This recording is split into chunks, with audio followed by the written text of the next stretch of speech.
হে আল্লাহ, আমার ইচ্ছে হচ্ছে বাইরে লোক হইতে চাই না। আমার ইচ্ছে হচ্ছে বাইরে লোক হইতে চাই, কিন্তু আমি টাকা লোভে চাই না। কিন্তু আল্লাহ কিলে দিয়েছে বাইরে ভালোবাসা চাই, কিন্তু আমি টাকা লোভে চাই না। কিন্তু আমার নিজস্ব সুবিধা আমি ইন্টারনেট সাথে চাই, নেট নেট চালাতে চাই। আমার সুবিধা ইন্টারনেট সাথে চাই, মানুষের দেখ দর্শক দেখতে থাক। আমার সুবিধা আমি ইন্টারনেট ছাড়ুম, কিন্তু আমি টাকা লোভে চাইতাম না।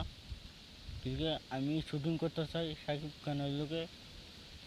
দেখ আমার একটা ভিডিও করে দেখতে রে, যে আমি দর্শক একটা ভিডিও করে দিতে রে, দেখ আমার ভিডিও খুব ভালো লাগে। মানে আমরা আমরা সবাই কিছু কিরে তোর ভিডিও অত সুন্দর, তুই বাস্তব বাইরে দিবা। কইছে আল্লাহ তুমি দোয়া করো আমি বাইরে উতরি, সবাই করতেছি তুমি তো সবাই দোয়া করো।